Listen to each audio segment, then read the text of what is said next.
ब्रह्मा का पिता है, कौन विष्णु की मां, शंकर का दादा कौन है, हमको दे बता। ये जानने के लिए कृपया सुनिए। जगत गुरु तत्वदर्शी संत रामपाल जी महाराज के अमृत वचन सर्व पवित्र धर्मों के पवित्र शास्त्रों के आधार पर।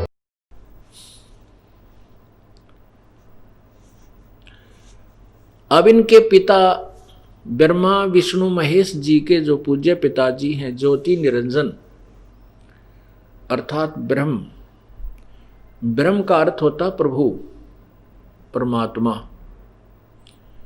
पुण्यात्मा इसलिए जैसे देव का अर्थ भी भगवान होता है, देव माने परमात्मा, प्रभु, स्वामी।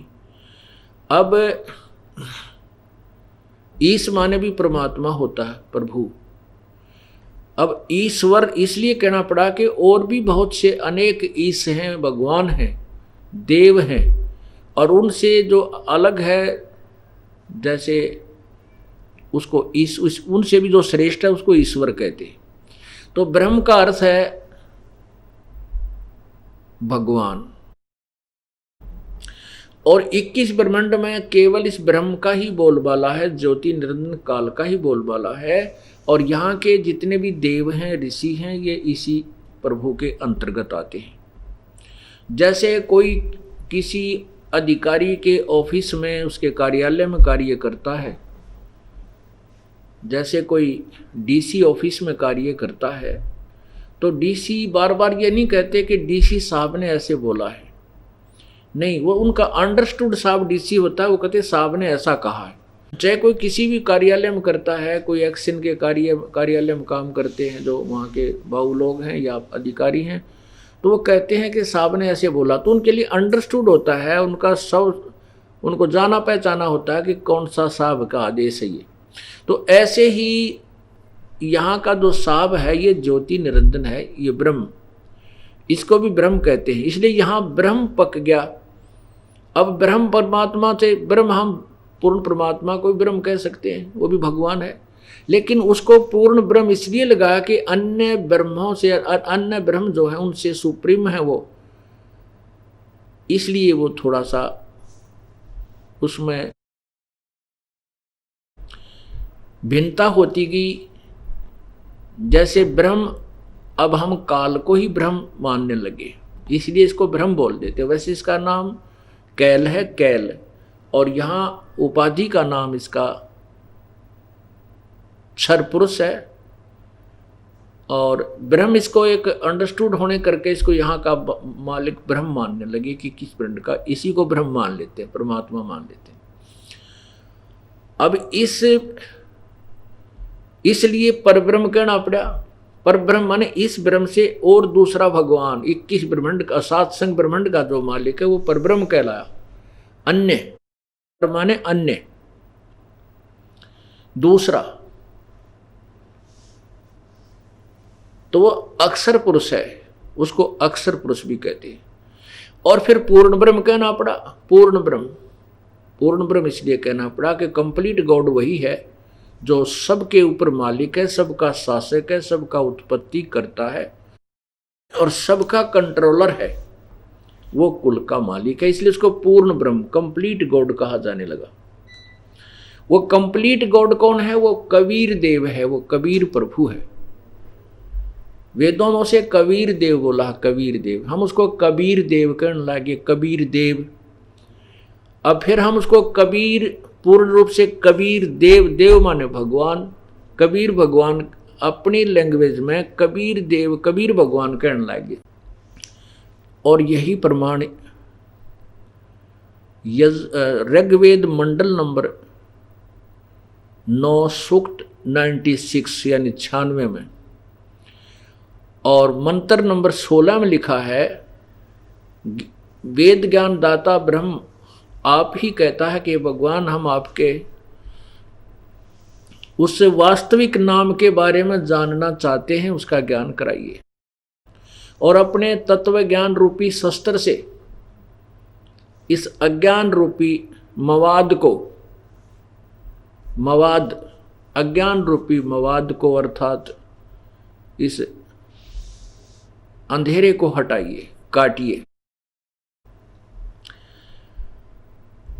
तो मंत्र नंबर 17 में स्पष्ट किया है कि वो परमात्मा अपनी कबीर वाणी के द्वारा, वो कबीर परमेश्वर स्वयं यहाँ आता है और बड़ा होकर के शिशु माने बालक रूप धारण करता है, फिर बड़ा होकर के ज्ञान देता है। तो अपनी कविताओं के माध्यम से, लोकोक्तियों के माध्यम से वो अपना ज्ञान उच्चारण करता है, इसलिए वो प्रसिद्ध कवि की उपाधि प्राप्त करता है। और उस संत रूप में प्रगट, उस ऋषि रूप में प्रगट, उस ऋषिकृत जो अमृत वाणियाँ हैं उनके अनुयायियों के लिए अमृत के तुल्य सुखदायी होती हैं।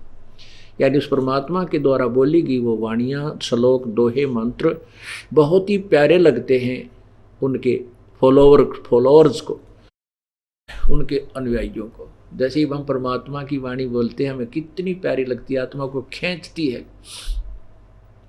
यही वेद प्रमाण देते हैं। और स्पष्ट ये किया है कि वो तीसरे धाम में रहता है, एक देशी है,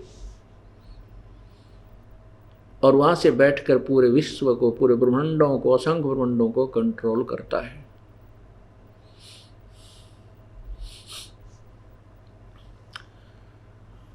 अब हम ज्योति निरंजन जो ब्रह्म है ये अविनाशी नहीं है, नाशवान है, इसको क्षर पुरुष भी बोलते हैं। गीता अध्याय नंबर 2 और श्लोक नंबर 12 में गीता ज्ञान दाता अर्थात ये ब्रह्म गीता बोल रहा है, जो ब्रह्मा विष्णु महेश का पिता है। ये श्री कृष्ण जी के शरीर में सूक्ष्म रूप से प्रवेश करके, जैसे प्रेत किसी दूसरे शरीर में प्रवेश करके स्वयं बोलता है, ऐसे ही ये श्री कृष्ण जी के अंदर प्रवेश करके ये काल ने या गीता जी का ज्ञान दिया, गीता जी का ज्ञान बोला। और इसमें जगह जगह आपको प्रमाणित किया जाएगा। तो ये कहता है कि अर्जुन, ये ना जान के मैं और तू और ये सभी सामने खड़े सैनिक योद्धा, अब ही वर्तमान में ही जन्म है हमारा, हम पहले भी थे, हम सब पहले भी थे, आगे भी होंगे। इससे सिद्ध हुआ कि गीता ज्ञान दाता अर्थात ये ब्रह्म ज्योति निरंजन ये नाशवान है, ये पहले भी जन्मता रहा, आगे भी जन्मता रहा। फिर गीता जी अध्याय नंबर 4 के श्लोक 5 और 9 में कहा है कि अर्जुन, तेरे और मेरे बहुत जन्म हो चुके हैं, तू नहीं जानता, मैं जानता हूं। मेरे जन्म और कर्म अलौकिक हैं। अब जन्म के बारे में तो बाद में बताऊंगा आपको, बहुत लंबी कहानी बनती है, पीछे भी बताया था पिछले सत्संगों में। और जन्म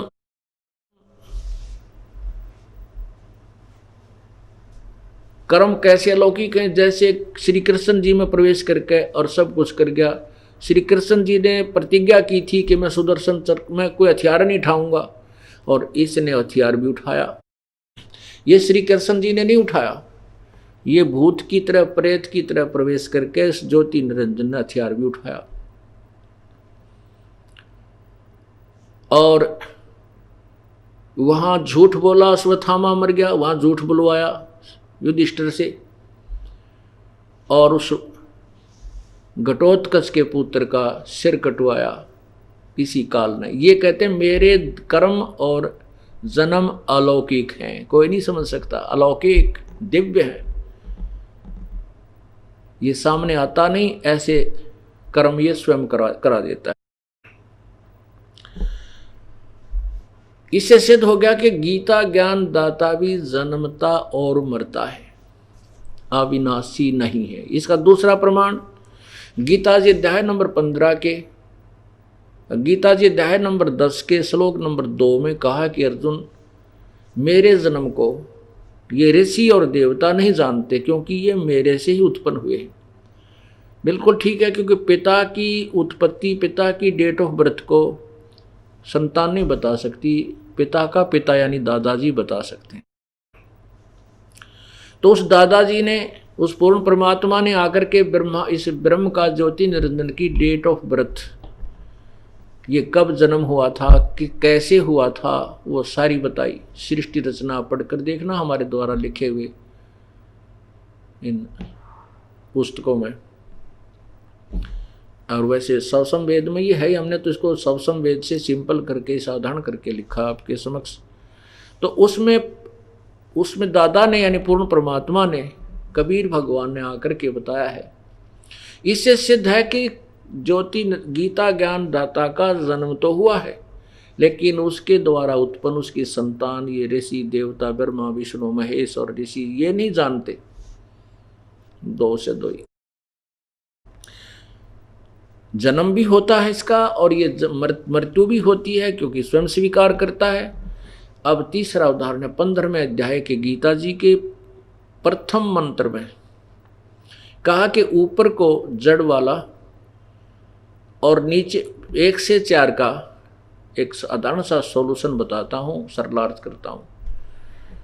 ऊपर को जड़ वाला, नीचे को तीनों गुण रूपी शाखा वाला, ये संसार रूपी वृक्ष है।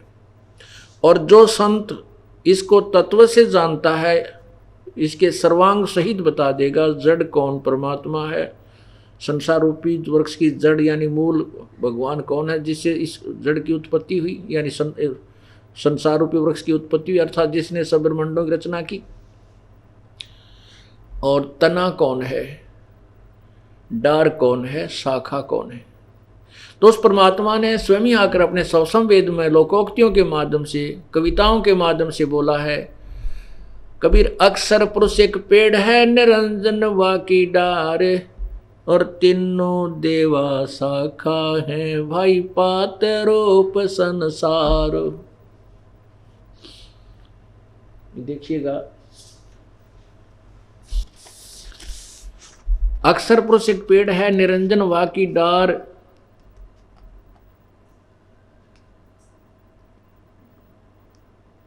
ये पूरा पेड़ देखिएगा, पूरा पेड़ देखिएगा।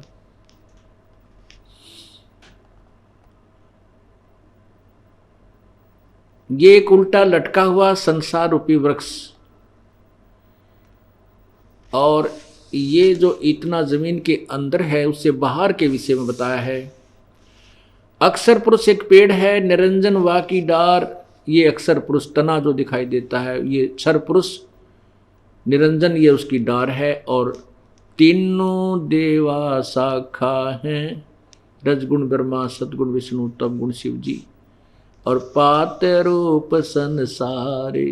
है उस कबीर परमेश्वर ने अपने द्वारा रची सृष्टि को स्वयं ही ठीक ठीक बताया है। अक्षर पुरुष एक पेड़ है, निरंजन वा की डार, और तीनों देवा शाखा हैं, ये पात रूप संसार। और अब जड़ शेष रह गई है, जड़। ये जड़ कौन है, ये दास बताएगा। अब गीता जी में लिखा है कि ऊपर को जड़ वाला और नीचे को तीनों गुण रूपी शाखा वाला, ये उल्टा लटका हुआ संसार रूपी वृक्ष है। गीता जी 15 अध्याय नंबर 15 के श्लोक नंबर प्रथम में। और ये कहा कि जो इसको तत्व से जानता है स वेदवित, वेदवित माने वो वेद का जानकार है, यथार्थ रूप में जानता है, अर्थात वो तत्वदर्शी संत है। गीता जी अध्याय नंबर 4 के श्लोक नंबर 34 में कहा है कि परमात्मा की प्राप्ति के लिए कोई तो किसी प्रकार प्रयत्न करता है। अध्याय नंबर 25 से लेकर 31 तक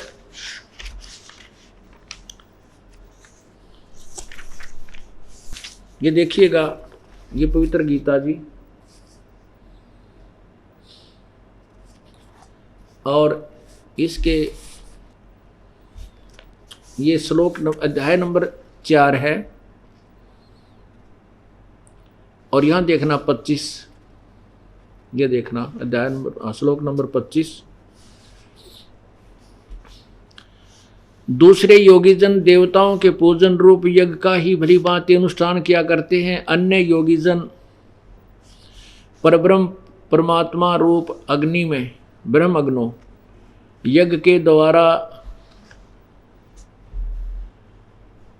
ही आत्म रूप यज्ञ का हवन किया करते हैं। नीचे देखो 26 में कहा कि अन्य श्रोत्रादि समस्त इंद्रियों को संयम रूप अग्नि में हवन किया करते हैं। दूसरे शब्द आदि कहने का भाव ये है कि कोई तो किसी प्रकार कोई कान आंख मुंह बंद करके, कोई हठ योग करके, कोई देवताओं की पूजा करके परमात्मा पाने की प्रयत्न कर रहे हैं।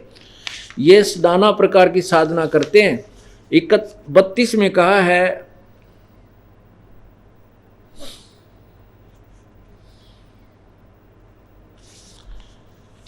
बत्तीस में इसके लिए विषय में कहा है कि उस परमात्मा के मुख्य ज्ञान में, यहां देखो अध्याय नंबर ये 4 है, अध्याय नंबर 4 और मंत्र 32 में नीचे देखिएगा। पहले संस्कार देखें इनकी। एवं बहुविधा यगा विहिता वितता ब्रह्मणे, ये ब्रह्मणे शब्द है, नोट ब्रह्म, ब्रह्म नहीं है, ब्रह्मणे मुखे कर्मजान विधि तान सर्वान एवं ज्ञातवा विमोक्ष से। इन्होंने क्या अनुवाद किया है कि इस प्रकार बहुत प्रकार के यज्ञ, इन ब्रह्मण की का अर्थ कर दिया वेद की वाणी। है यहाँ जहाँ इनके समझ में नहीं आई तो ब्रह्म का अर्थ वेद की, ब्रह्मण वेद की वाणी कर दिया, मुखे माने वाणी में। अब हम इस ब्रह्मण का अर्थ आपको दिखाते हैं इन्हीं के द्वारा किया हुआ 70वें अध्याय के 23वें श्लोक में।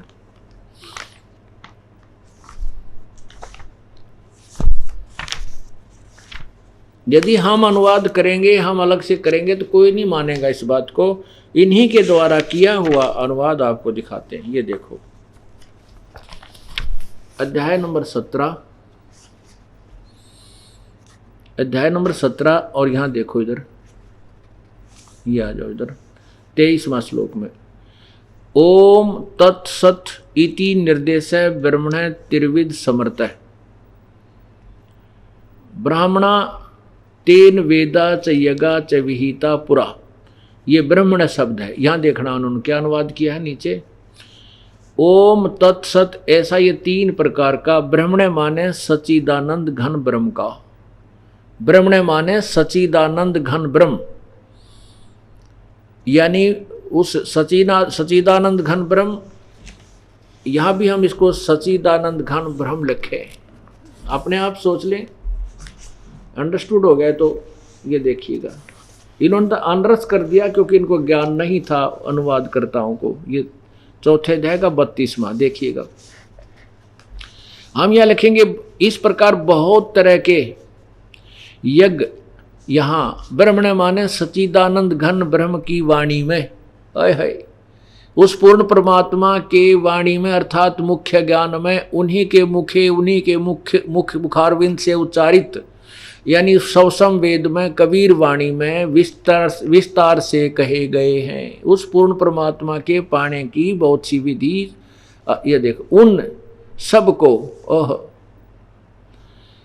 उन सबको कर्म जान, यानी इसका कर्म जान का अर्थ होता है कर्म करके ही प्राप्ति की जाती है। उनकी क्रियाएं करनी पड़ती हैं, साधना करनी पड़ती है, मन इंद्रिय और शरीर की क्रियाएं द्वारा संपन्न होने वाली। अर्थात ये सब अपने जैसे धर्म भंडारा, रोटी पोवा, बर्तन साफ करा, ये कर्म इंद्रियों से ही काम होता है, मन से भी जाप होता है। तो कर्म जान इन इंद्रियों से होने वाला जान। इस प्रकार तत्व से जानकर उनके अनुष्ठान द्वारा तू कर्म बंधन से सर्वथा मुक्त हो जाएगा। अब 33 में देखो, अब 34 तक पहुंचने के लिए यह भूमिका बनाई जा रही है। हे परंतम, द्रव्य में यज्ञ की अपेक्षा ज्ञान यज्ञ अत्यंत श्रेष्ठ है। अब बताया है ना कि ये देख, यमन मात्र संपूर्ण क्रम ज्ञान में समाप्त हो जाते। अब इसमें क्या बताया है कि जैसे परमात्मा के प्राप्ति के लिए उस पूर्ण परमात्मा के मुख्य ज्ञान में उन्हीं के मुखारविंद से बोला गया जो यह विस्तृत ज्ञान है, उस ज्ञान को समझ। और कहते हैं इस द्रव्य ज्ञान से, जैसे हम किधर भंडारा कर देते हैं जा करके किसी के कहने किधर गंगा पर किधर जमुना पर या कि तो वैसे हैं, या वैसे कोई दान पैसे दे देते हैं किसी मंदिर में, कोई सोने की घंटी चढ़ा देते हैं कि तो कहते हैं इस धन के द्वारा बिना सोचे समझे दिए हुए दान की अपेक्षा ज्ञान यज्ञ श्रेष्ठ है।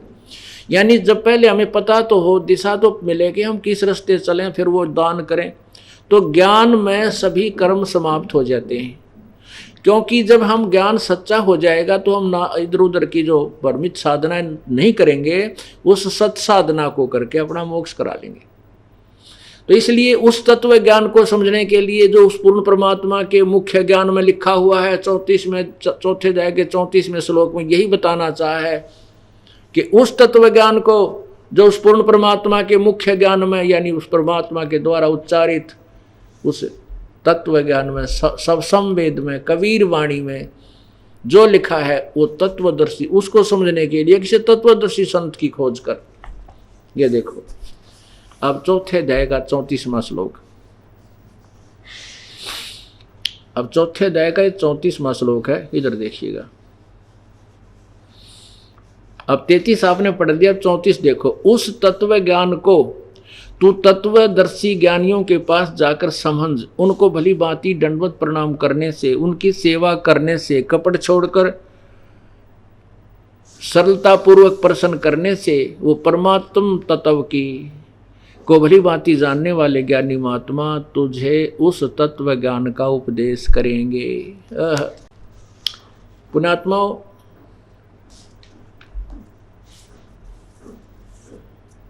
इसी सत्संग रूपी जो पीरियड है, सत्संग रूपी जो लेक्चर आपको दिए जाते हैं, इन भाषणों, इन प्रवचनों में पहली कक्षा के भी बालक होते हैं, द्वितीय के भी होते हैं। एक सामूहिक सत्संग स्थल है, ये सामूहिक ज्ञान केंद्र है। इसमें एक ही समय में सभी को पढ़ाया जाता है। तो हम जब बाईपास चलते हैं, शॉर्टकट चलते हैं, तो केवल चौथे अध्याय का 34वां श्लोक ही कहकर छोड़ देते हैं, क्योंकि स्टार्ट के लिए हमें इतना ही काफ़ी होता है। अब धीरे धीरे आपकी बुद्धि बहुत कैच करने लग जाती है, बच्चा उच्च क्लासेज में हो जाता है, कक्षाओं में, तो उसको फिर आगे अधिक ज्ञान बताया जाता है।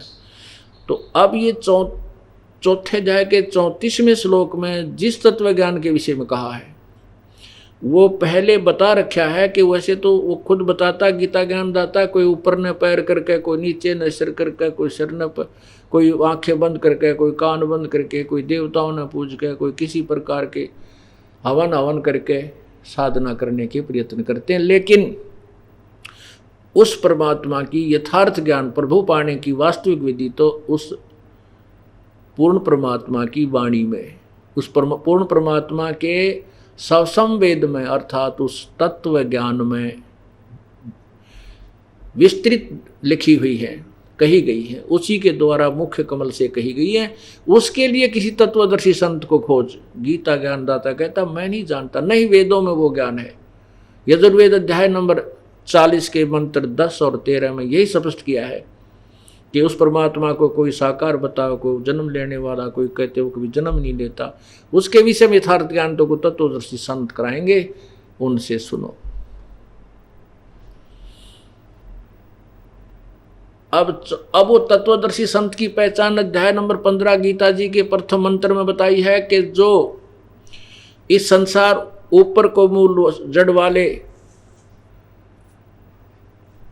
इस संसार रूपी वृक्ष के विषय में पूर्ण रूप से जानता है, सर्वांग सहित सब भागों के विषय में जानता है, स वेदवित वो तत्वदर्शी संत। देखिएगा अध्याय नंबर 15 का और श्लोक नंबर मंत्र नंबर 1, ये देखो, यही पवित्र गीता जी अध्याय नंबर 15, यहाँ स्टार्ट है इसका, ये लिखा 1 नंबर, और ये देखिएगा, ऊर्ध्व मूलम अधः शाखम, ऊपर को मुख वाला, ऊपर को जड़ वाला, नीचे को शाखा वाला। अश्वत्थम प्राहु अवम छंदासी यसे प्रणानी। छंदासी माने छोटे छोटे छंद टुकड़े को बताता है, और उसके पत्ते, जो इसके पत्ते हैं, ये जो तम वेद उसको जानता है। वेद माने जानना भी होता है, ज्ञान, जो उसके विषय में ज्ञान रखता है। स वेदवित, वो वेद के तात्पर्य को यानी वेद को जानने वाला है, अर्थात तत्वदर्शी संत है। देखिएगा, ऊर्ध्व मूलम आदि पुरुष परमेश्वर मूल वाले, अर्थात उस संसार रूपी वृक्ष का जड़ जो है वो तो पूर्ण परमात्मा यानी आदि पुरुष परमेश्वर है। और अधः, इन्होंने अधः शाखम का अर्थ लिख दिया, ब्रह्मा रूप मुख शाखा वाले नहीं, अधः माने नीचे को। ये देखो, इन्हीं के द्वारा देखिएगा अधः का अर्थ क्या किया है। 3 नंबर में इन्होंने आपे किया है, अधः माने नीचे। हम एक नंबर का अनुवाद करने के लिए ये देखना 3, ये देखो, अधः, अधः माने नीचे, ऊर्ध्व माने ऊर्ध्व माने ऊपर, अधः नीचे। ये 3 नंबर श्लोक में है। ये नीचे देखना, ये 4 नंबर है, यहाँ से ये 3 नंबर है, ये 2 नंबर में, 2 नंबर में अधः माने नीचे इन्होंने अनुवाद किया है। और अब देखो 1 नंबर में, ये 1 नंबर, अधः, अधः माने नीचे को शाखा वाले, सीधा लिखना था, इन्होंने उठपटांग डाल दिया इसमें। अधः माने नीचे को शाखा वाले, ऊपर सीधा सा अर्थ है। ऊर्ध्व मूलम अधः शाखम, सिंपल साधारण सा भी कोई संस्कृत को 8वीं तक पढ़ रहा होगा वो भी समझ सकता है इसको, और नहीं पढ़ रहा थी मैं पढ़ा दूंगा या दास आपको पढ़ा देगा। ये तो बहुत ही साधारण सी बातें हैं। एक लैंग्वेज अपना काम करती है, भाषा चाहे हिंदी है, अंग्रेजी है, और चाहे वो पंजाबी है, उर्दू है, फारसी है, उसका ज्ञान अगर आपके पास है, आप अक्षर ज्ञान युक्त हैं, ऐसी बात नहीं। क्योंकि संस्कृत और हिंदी ये देवनागरी लिपि में है। हिंदी तकरीबन हिंदू जानता है, और संस्कृत आपके पास है, शब्दकोश हमारे पास है, शब्दकोश भी ना खोलने पड़ते। इन्होंने ही उनके अनुवाद भी कर रखे हैं, जहाँ इनकी बुद्धि ठीक काम कर रही थी, क्योंकि इनको ज्ञान तो था नहीं। जहाँ साधारण सा अनुवाद आया वहाँ इन्होंने ठीक कर दिया, जहाँ इनकी बुद्धि से बाहर हो गया वहाँ वेद का अर्थ, ब्रह्म का अर्थ वेद कर दिया। तो ऐसे इन्होंने व्याकरण को भी गलत कर डाला। अब देखिएगा, इसका अर्थ है कि ऊर्ध्व मूलम अधः शाखम, उधर माने ऊर्ध्व माने ऊपर को जड़ वाला, नीचे को शाखा वाला, ये संसार रूपी वृक्ष है। और इसके यहां देखना,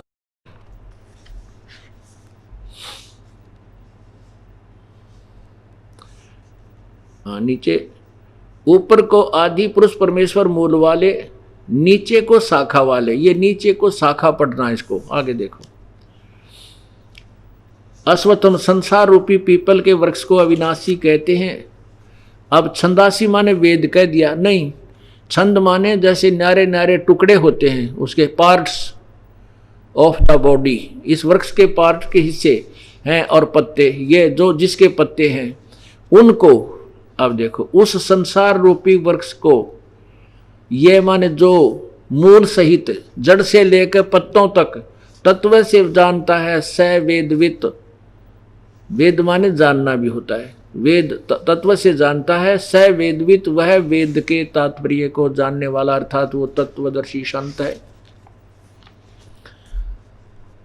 अब गीता जी और वेदों का ज्ञान इनकम्प्लीट है, लेकिन रॉन्ग नहीं है, पूर्ण ज्ञान नहीं है, लेकिन गलत नहीं कह सकते। जैसे सिलेबस होता है, पाठ्यक्रम होता है, मैट्रिक यानी 10वीं तक का, उसमें 10वीं तक का ही होता है, उसे आगे का BA MA का PhD का नहीं होता, तो उनको गलत नहीं कह सकते, वो वहाँ तक का है।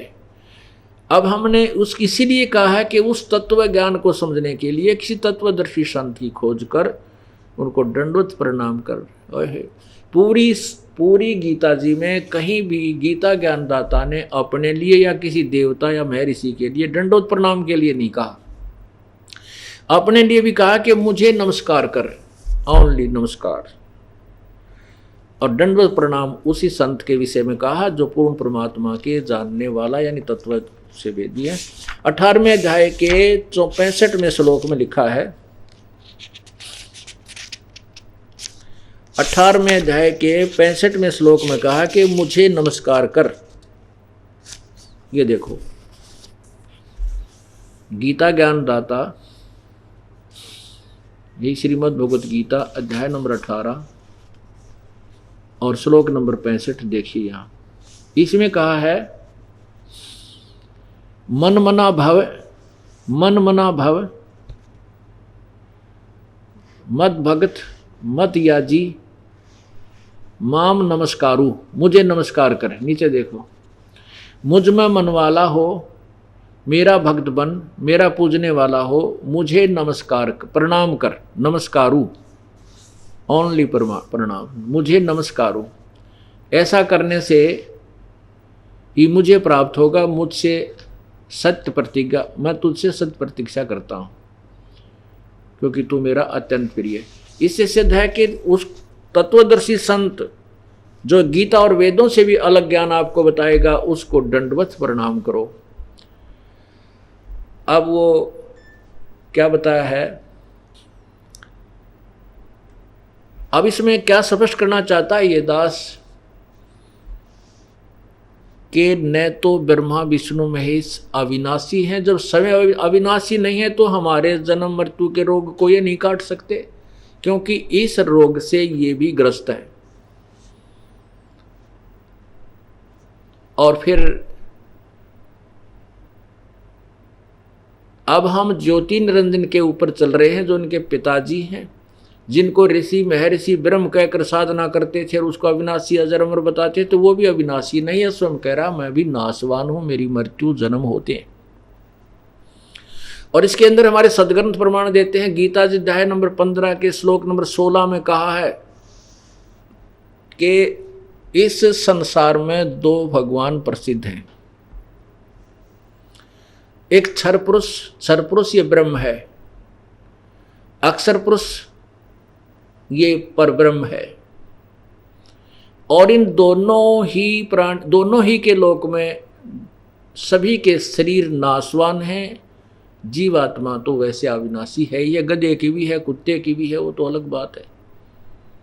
फिर गीता जी अध्याय नंबर 15 के श्लोक 17 में स्पष्ट किया है कि वास्तव में जो अविनाशी और भगवान जिसको हम कह सकते हैं, वो तो इन दोनों से भी भिन्न है, अन्य है। उत्तम पुरुष तु अन्य परमात्मा इति उदाहरते। वो उत्तम पुरुष, एक क्षर पुरुष एक अक्षर पुरुष, इन दोनों से भी न्यारा है वो सर्व पुरुषोत्तम, जिसको उत्तम पुरुष माने पुरुषोत्तम। वो पुरुषोत्तम अर्थात सच्चा भगवान, श्रेष्ठ प्रभु, तो इन दोनों से क्षर पुरुष यानी ब्रह्म, अक्षर पुरुष अर्थात परब्रह्म से भी भिन्न है और है, और वही परमात्मा कहलाता है। अब इस सत्संग का निष्कर्ष निकलने जा रहा है, जो आज का 2 घंटे का परमात्मा की अमृत वर्षा है। इसको ध्यानपूर्वक सुनना। इसमें क्या बताया है कि वही परमात्मा कहलाता है। क्षर पुरुष ब्रह्म भी भगवान नहीं, परमात्मा नहीं है। भगवान का अर्थ है तो जो हमें भोगने योग्य वस्तुएं दे, जैसे खान पान या ठाठ बाट, और फिर हमें दुख ना दे, केवल सुख दे, दुख नहीं देता, वो परमात्मा कहलाता है। वो श्रेष्ठ आत्मा, परमात्मा माने श्रेष्ठ आत्मा, पुरुषोत्तम, वही वास्तव में होता है। अब और ये लोकत्रयम अविश्य विभर्ति अव्यय ईश्वर है, जो इन तीनों लोकों में प्रवेश करके सबका धारण पोषण करता है, वो अविनाशी परमात्मा है। वास्तव में अविनाशी वो है। जैसे जड़ से खुराक चलती है वृक्ष को, मूल से खुराक चलती है, तना में आई, तना से डार में, डार से फिर शाखाओं में, शाखाओं से फिर पत्तों में आई। अब वो मूल रूपी जो परमात्मा है वो कौन है? वो परम अक्षर ब्रह्म है। गीता जी अध्याय नंबर 8 के मंत्र नंबर 1 में गीता अर्जुन ने प्रश्न किया कि प्रभु आपने जो गीता जी अध्याय नंबर 7 के श्लोक नंबर 29 में कहा है कि उस तत्ब्रह्म को और पूरे अखिल यानी सारे ज्ञान आध्यात्मिक ज्ञान को और मुझे समझने के बाद मेरे आश्रित होकर के जो इस ज्ञान को समझ लेता है, तत्वदर्शी संत की खोज कर लेता है, तत्व ज्ञान से परिचित हो जाता है, फिर वो भक्त इस संसार की किसी भी वस्तु की इच्छा नहीं करता। वो केवल जरा मरण से छूटने का ही प्रयत्न करता है, उसी छूटने की ही कोशिश करता है। तो वो तत्ब्रह्म कौन है, मुझे उसके बारे में जानकारी बताइए। 8वें अध्याय के प्रथम मंत्र में श्लोक में कहा है गीता जी में कि वो किम तत्ब्रह्म, वो कौन है? फिर वो तत्ब्रह्म जो 7वें अध्याय के 29 में जिसकी इसे में आपने बताया।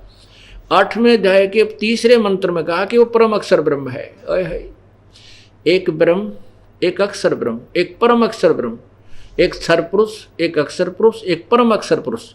वो तीसरा जो परम अक्षर पुरुष है उसके विषय में गीता जी अध्याय नंबर 15 के श्लोक 16 और 17 में निर्णायक ज्ञान है। तो कहते हैं वही वास्तव में अविनाशी है। अब थोड़ा सा डिटेल दूंगा ये नाशवान और अविनाशी की। जैसे गीता जी अध्याय नंबर 7 के श्लोक नंबर 24 और 25 में गीता ज्ञानदाता कहता है कि मुझ अव्यक्त को ये व्यक्ति रूप में कृष्ण रूप में मानते हैं। मैं कृष्ण नहीं, क्योंकि तो कृष्ण के अंदर भूत बोल रहा था, प्रेत की तरह काल बोल रहा था। ये प्रथम अव्यक्त है।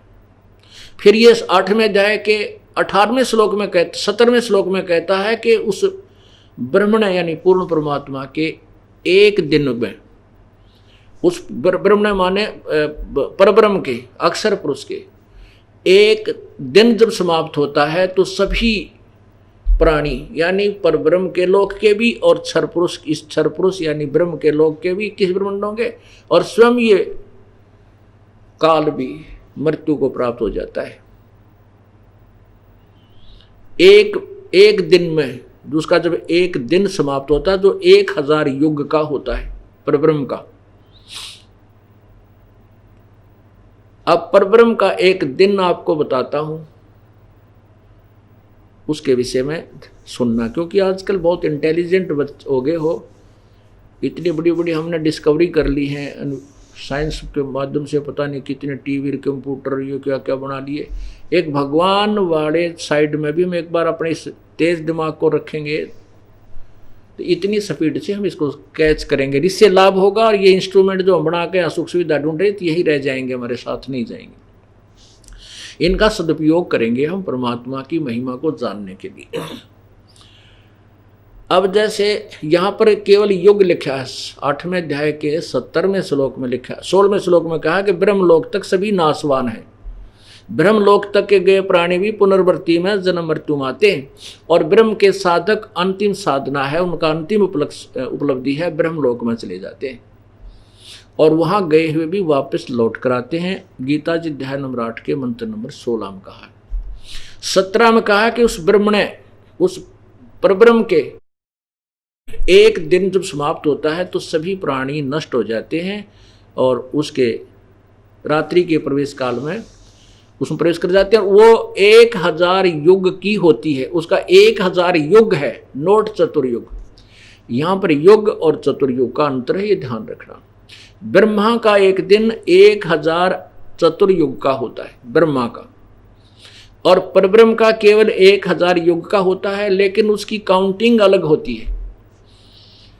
एक चतुर्युग में 43,20,000 वर्ष होते हैं, एक चतुर्युग, सतयुग, त्रेता, द्वापर, कलयुग।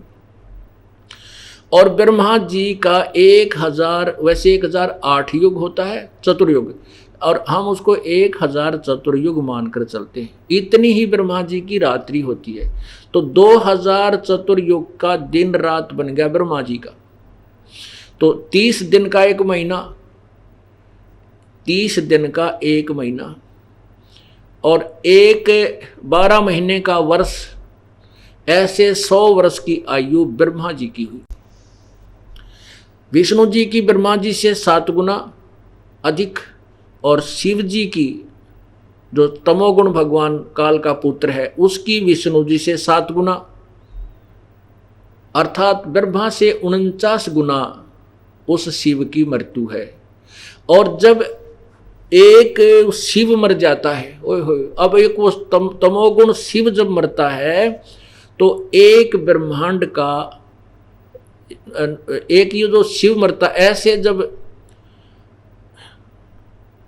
तो एक युग हो जाता है उसका परब्रह्म का, एक युग होता है परब्रह्म का। आप देखो हिसाब ला के, एक यहां का त्रिलोकीय शिव मरता है तो परब्रह्म का एक युग होता है।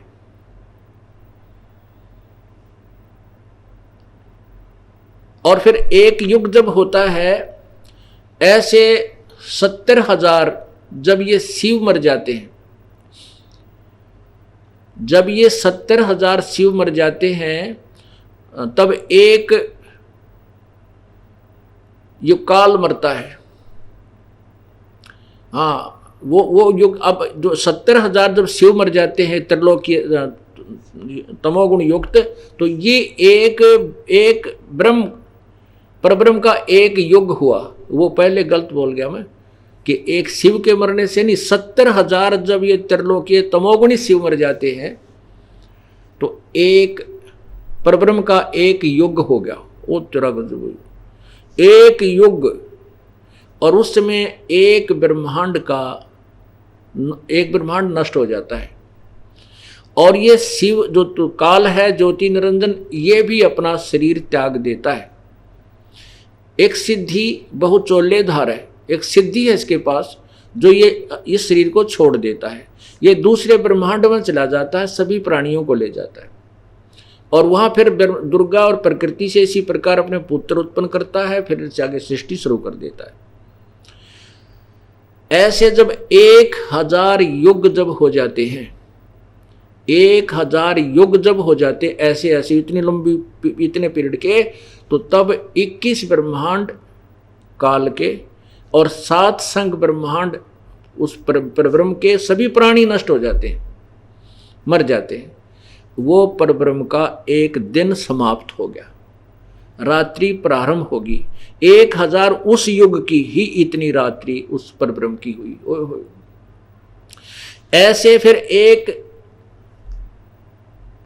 2 दिन रात का एक 30 यानी 30 दिन रात का एक महीना हुआ परब्रह्म का, और 12 महीने का एक वर्ष हुआ परब्रह्म का, और 100 वर्ष की आयु उस परब्रह्म की है, यानी वो परब्रह्म भी मरेगा। अब हिसाब ला के देखना कि ब्रह्मा जी का एक चतुर्युग 43,20,20,000 वर्ष हमारे वर्ष, और उनके वर्ष कितने होते हैं। और फिर 70,000 जब त्रिलोकीय शिव मर जाते हैं, तब एक युग हुआ परब्रह्म का, वो तरह। और ऐसे 1000 युग जो पूरे 1000 युग का दिन, 1000 युग की रात परब्रह्म की, और 30 दिन का दिन रात का एक महीना, 12 महीने का एक वर्ष, और 100 वर्ष की उस अक्षर पुरुष परब्रह्म की आयु, और फिर भी मरेगा। इसलिए इसको भी अक्षर पुरुष कह दिया। अक्षर का अर्थ होता अविनाशी, और क्षर का होता नाशवान। इसको अविनाशी बता दिया क्योंकि बहुत लंबा समय है इसकी मृत्यु का, लेकिन मृत्यु अवश्य है।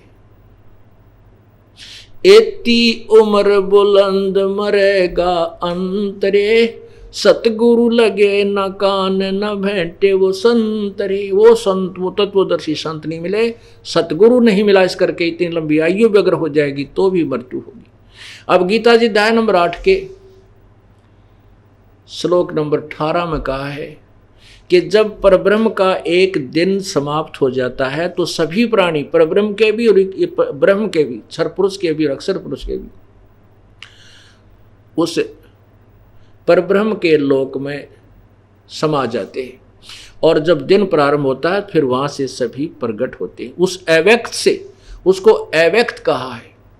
अब 18वें अध्याय के 20 और 21 में कहा है कि इस अव्यक्त से भी जो अव्यक्त है, वो दूसरा जो अव्यक्त भाव है, वो सभी प्राणियों के नष्ट होने पर भी कभी नष्ट नहीं होता, वो वास्तव में अविनाशी है।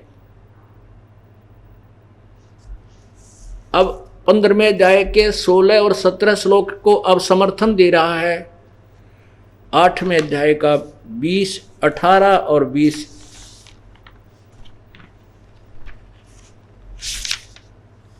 इक्कीस श्लोक और 22, ये देखिए।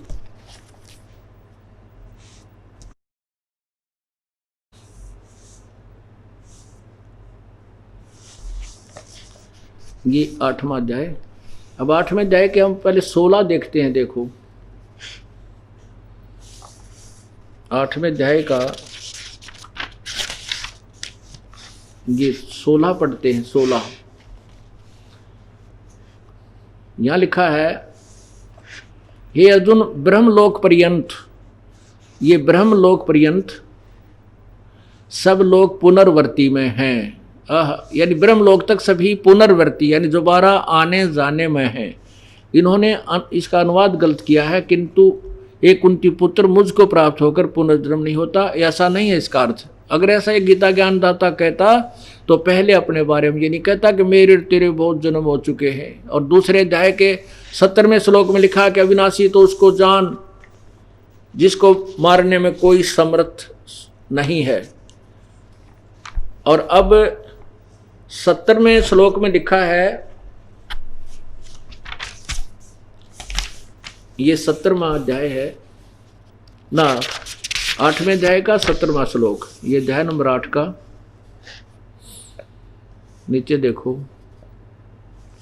ये 16, ये 17वां है। इसका अनुवाद यहां किया है। इसमें क्या कहा कि ब्रह्मण, इन्होंने ब्रह्मण का अर्थ ब्रह्मा कर दिया, जबकि ब्रह्मण का अर्थ है सच्चिदानंद घन। यानी वैसे ब्रह्मण का अर्थ होता नेक्स्ट परमात्मा, नेक्स्ट, उससे अलग बड़ा भगवान। ब्रह्मण का अर्थ होता बड़ा भगवान, ब्रह्म से बड़े भगवान का जो एक दिन है पर ब्रह्म का।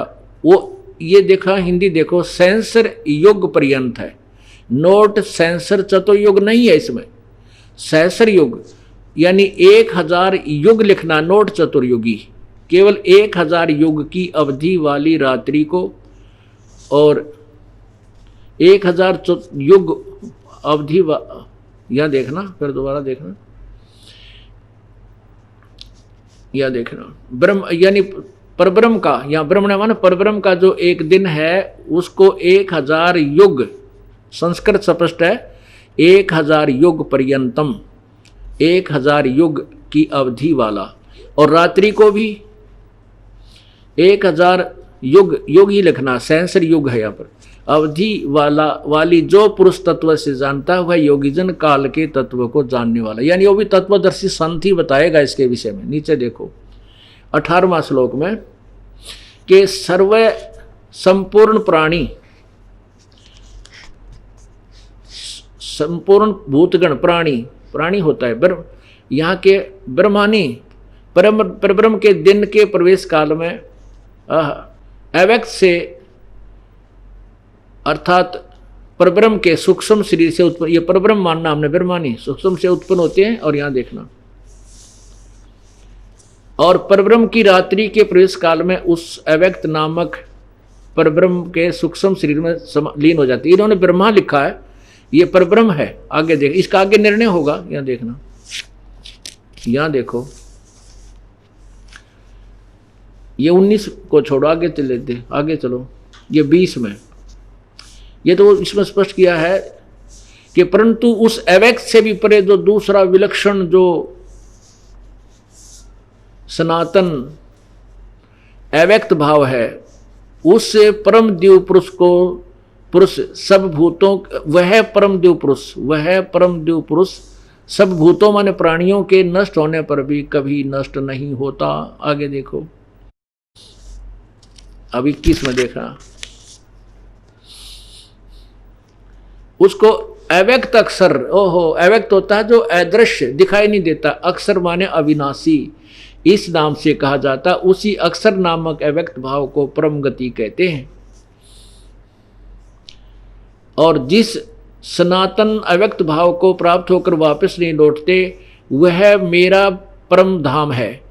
अब यहाँ पर काल भगवान कहता है कि मैं भी वहीं से आया हूँ। जैसे कोई किसी गांव का रहने वाला हो और शहर में रह रहा हो 50 वर्ष तक, और गांव की सारी संपत्ति ने बेचकर वहाँ शहर में बना रहा है, उसको कोई मिल जाता उसी गांव का, तो वो कहता है मैं भी उसी गांव का रहने वाला हूँ, उसी गांव, मेरा मूल गांव वही है। लेकिन अब उसका उस गांव में कुछ नहीं है, ना संपत्ति है ना कुछ है, फिर भी वो अपने आप को उसी गांव का मानता है। ऐसे कह रहा है मेरा भी परम धाम वही है, मैं भी वहीं से आया हूँ। और इसका वास्तविक अर्थ ये है कि वो ये देखिए, तत्धाम, वो धाम परम मम, मेरे वाले धाम से श्रेष्ठ है। इसका ये अर्थ बनता वास्तव में। फिर भी हम इन्हीं की तरफ से इसी जो वनवास इन्होंने किया है इसमें ज़्यादा फेरबदल ना करके इतना ही बताना चाहेंगे कि ऐसे कहना। अब देखो स्पष्ट है था 22 में स्पष्ट कर दिया, अध्याय नंबर 8 के मंत्र नंबर 22 में देखिएगा। इसमें बिल्कुल स्पष्ट कर दिया। गीता ज्ञान दाता कहता है कि हे पार्थ अर्जुन, जिस परमात्मा के अंतर्गत सर्वभूत यानी सभी प्राणी हैं और जिस सच्चिदानंद परमात्मा से यह समस्त जगत परिपूर्ण है, अर्थात जिसने सब का उसकी परिपोषण करता है, सब उत्पन्न करता है, वह सनातन अव्यक्त परम पुरुष तो अनन्य भक्ति से प्राप्त होने योग्य है। अनन्य, किसी भी की पूजा नहीं करनी, अनन्य यानी केवल एक उस परमात्मा की भक्ति करने से वो परमात्मा उसी पूजा से प्राप्त होने योग्य। इससे सिद्ध हो गया कि गीता ज्ञान दाता से और भगवान है। इसलिए वहाँ पर इन्होंने लिखा कि वो मेरा परम धाम है, जहाँ से लौट कर नहीं आते। ये अनुवाद ही गलत है। इसका अर्थ ये होता है कि वो कहता है कि मेरे धाम से वो श्रेष्ठ धाम है, मेरा जो ब्रह्मलोक है उससे वो श्रेष्ठ, अति श्रेष्ठ है। अब ये 3 बात सिद्ध होगी कि ब्रह्म विनाशवान, पर ब्रह्म विनाशवान कौन? पूर्ण ब्रह्म, वो सत्य पुरुष। अव्यक्त का अर्थ होता है जो वस्तु विद्यमान है लेकिन हमारी दृष्टि से पार है। जैसे बादल छाए हों उसमें सूर्य अव्यक्त हो जाता है, हमें दिखाई नहीं देता लेकिन वो विद्यमान है, बादलों के पार है। ऐसे ही वो परमात्मा सत्यलोक में है। और सभी भगवान, जैसे ब्रह्म भी अव्यक्त है और परब्रह्म भी अव्यक्त है, क्योंकि 7वें अध्याय के 24-25 में ये गीता ज्ञान दाता कहता मुझ अव्यक्त को ये व्यक्त मान रहे हैं, मैं गुप्त रहता हूँ, अपनी योग माया से छुपा रहता हूँ। इसे सिद्ध है कि साकार है लेकिन प्रत्यक्ष नहीं होता, गुप्त रहता है, योग माया से अपनी शक्ति से, सिद्धि शक्ति से छुपा रहता है। और दूसरा और तीसरा अव्यक्त आपको 8वें अध्याय के 18 से 22 तक स्पष्ट हो गया। 3 अव्यक्त हो गए, 3 भगवान हुए, एक क्षर पुरुष, एक अक्षर पुरुष, एक परम अक्षर पुरुष। जग सारा रोगिया रे जिन सतगुरु वैद न जाण्या, जग सारा रोगिया रे, जग सारा रोगिया रे जिन सतगुरु वैद न जाण्या, जग सारा रोगिया रे। भाई जन्म मरण का रोग लगा है या तृष्णा बडरी खांसी, जन्म मरण का रोग लगा है तृष्णा बडरी खांसी। आवागवन की डोर गले में पड़ी काल की फांसी, जग सारा रोग यारे जिन सतगुरु वैद न जाण्या, सारा रोग यारे। कहते सार सबद सर जीवन बूटी, गस गस अंग लगावे, सार सबद सर जीवन बूटी, गस गस अंग लगावे। कहे कबीर तुम सत कर मानव, जन्म मरण मिट जावे, जग सारा रोग यारे जिन सतगुरु वैद न जाण्या, जग। अब क्या बताते हैं कि सार शब्द सजीवन बूटी घिस के संग लगावे और कहे कबीर तुम सत्कर मानो भाई जन्म मरण मिट जावे। उसके लिए स्पष्ट कर दिया है कि तत्वदर्शी संत को खोजो, वही वो जड़ी बताएगा, उस जड़ी से ही जन्म मृत्यु आपका समाप्त होगा। कहते हैं भेड़ पूछ को पंडित पकड़े भादो नदी विहंगा, गरीबदास वह भाव जल डूबे जो नहीं साध सतसंगा। भेड़ पूछ को पंडित पकड़े, विद्वान पुरुष जो महर्षि कहलावत थे, कहलावत थे और सतगुरु जगत गुरु पता नहीं के फीत लगा रखी थी, वह तो कहते हैं भेड़ की पूछ को पकड़कर और दरिया को पार करने की सलाह दे रहे हैं। दरिया से पार भेड़ नहीं कर सकती, उसकी विधि न्यारी है, एक नौका चाहिए और वो नौका का खेवट भी बगैर भांग पिए हुए हो, वही उस दरिया से पार कर सकता है। तो कहते हैं भेड़ पूछ को ये पंडित पकड़े, पंडित माने विद्वान, जो अपने आप को विद्वान कहा करते थे, जिनको गुरु लोग कहते थे, हम महर्षि कहते थे, ये तो भेड़ की पूछ। परमात्मा कहते हैं कि कबीर इस संसार को समझाऊं कै बार, और ये पूछ पकड़ के भेड़ की उतरा चाव पार, उसी के बारे में यहां बताया गया है। तो सत साधना से ही मोक्ष होगा। बोलो सतगुरुदेव की जय।